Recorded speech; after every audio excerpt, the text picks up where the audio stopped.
January 2026, the Middle East. In our last briefing, we broke down the math behind the USS Abraham Lincoln's emergency sprint from the Pacific. We talked about nuclear propulsion, the logistics of speed, and the sheer audacity of moving 100,000 tons of sovereign power across the globe on short notice.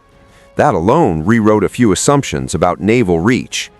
But today, a new variable has entered the equation, and this one changes everything. The Pentagon has officially activated Operation Agile Spartan 26.1.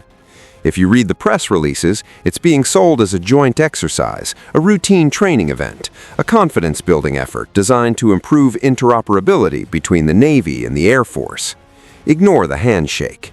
In the military world, you do not mobilize a strategic fighter squadron, refuel it across 7,000 miles of ocean, and deploy it into the most volatile choke point on Earth just to stretch its legs. This isn't a drill, it's a rehearsal. Now look at the guest list. The Air Force didn't send the F-22 Raptor, the undisputed king of air dominance. They didn't send the B-21 Raider, the nuclear ghost designed to erase targets without ever being seen. They sent the 494th Fighter Squadron, the Panthers, and they brought the F-15E Strike Eagle. That's the anomaly. The F-15 is a design born in the 1970s. It has the radar signature of a barn door. It's loud, it's dirty, and by modern stealth standards, it's obsolete. So here's the question you should be asking. Why does the United States Navy, the force that operates the USS Abraham Lincoln, the most powerful mobile air base ever built, need help from a 50-year-old Air Force jet? Is the king of the sea unable to protect itself? The answer is yes, but not for the reason you think. This is the paradox. Why pair the F-35C, the most advanced stealth fighter ever put to sea, with a Cold War brute like the F-15E? One is invisible, the other is a target. One is a scalpel, the other is a sledgehammer. Some analysts in Washington call this regression. Here at Navy Decoded, we call it physics. Stealth has a cost. To be invisible, you have to hide your weapons. To hide your weapons, you have to make them smaller. And when your target is a command bunker buried under 30 feet of reinforced concrete, subtlety doesn't matter. Stealth doesn't break concrete. Mass does. You don't need a ghost. You need a truck. Today, we're going to decode how the Pentagon is turning an allegedly obsolete airframe into the most dangerous component of the modern kill chain. We're going to ignore the politics. We're going to ignore the press releases. We're going to look at the physics of destruction. To understand why the F-15E is here, you first have to understand why the carrier is failing. Not mechanically, geometrically. Look at the map, the Persian Gulf.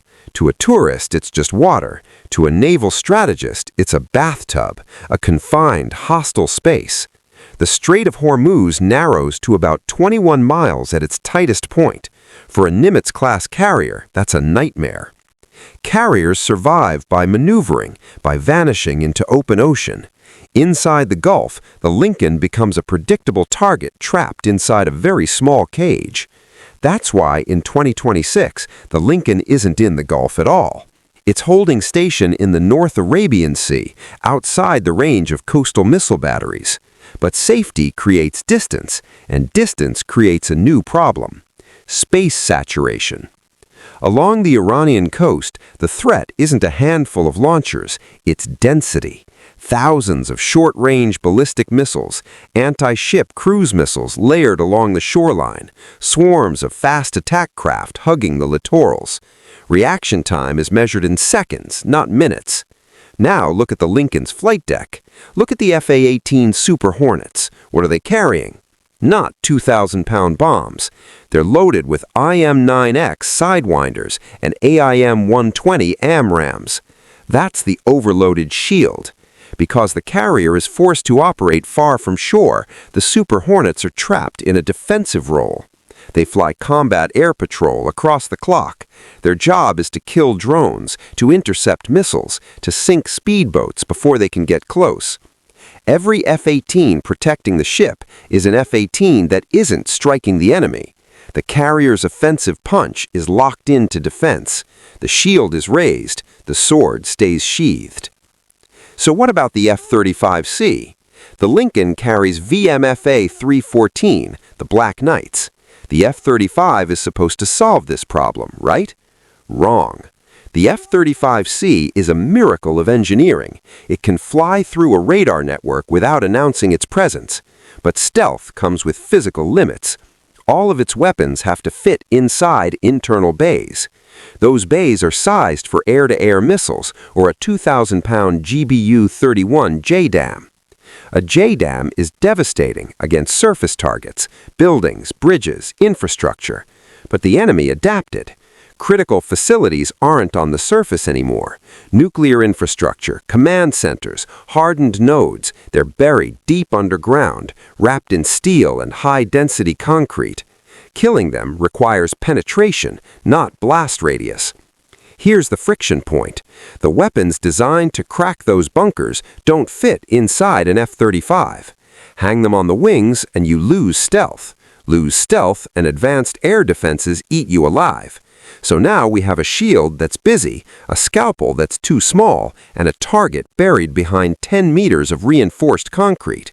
We're staring at a wall with a pocket knife. What we need is a sledgehammer. Enter the F-15E. Strip away the nostalgia.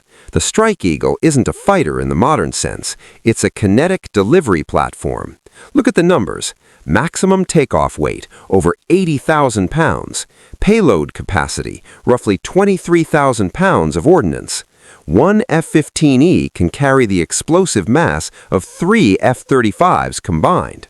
And it wasn't brought here for standard bombs. It was brought for one weapon that solves the geometry problem. The GBU-72 Advanced 5,000-pound Penetrator. Forget the myths about bombs made from old gun barrels. That was 1991. This is 2026. The GBU-72 is forged from specialized high-performance steel. It's not designed to explode first. It's designed to survive impact. Most bombs have thin casings. When they hit hardened concrete at high speed, they deform, they pancake. Energy spreads sideways instead of downward. The GBU-72 doesn't crumple. It transfers nearly all of its kinetic energy into a single point. Inside that casing is a smart fuse built to survive impact forces exceeding 10,000 Gs. It doesn't explode on contact.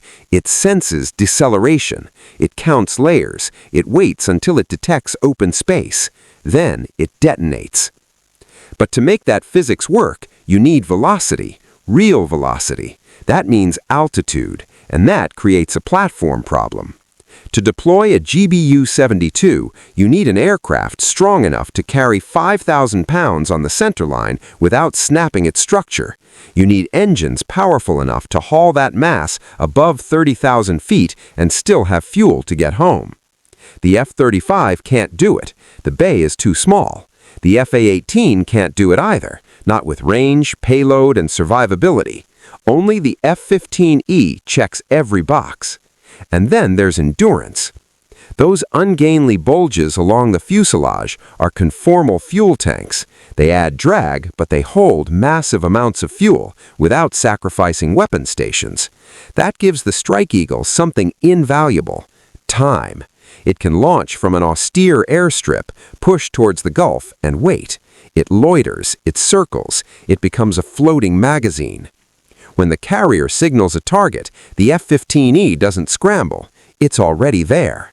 Afterburners light, fuel floods the engines. 40 tons of aircraft punch through the sound barrier. Altitude, fuel, and mass convert into speed, into penetration. But there's a flaw. On radar, the F-15E is unmistakable. On its own, it wouldn't survive long against a modern integrated air defense network. Which brings us to the system. Modern warfare isn't dogfights, it's data orchestration. The sequence begins quietly. An F-35C launches from the Abraham Lincoln and slips into contested airspace with its radar silent, passive sensors only. Using electro-optic systems, it scans the terrain, detects radar emissions, maps launch sites, ventilation shafts, buried infrastructure. It finds the target, but it doesn't fire. It sends data. Miles away, an EA-18G Growler receives the coordinates. This is the aircraft that never makes the headlines. It doesn't drop bombs, it fires energy. Its jamming pods flood enemy radar frequencies with tailored noise, breaking tracking loops and blinding sensors. An invisible corridor opens, and only then does the F-15E enter. It doesn't hunt. The target is already assigned. It doesn't evade. The shooters are blind.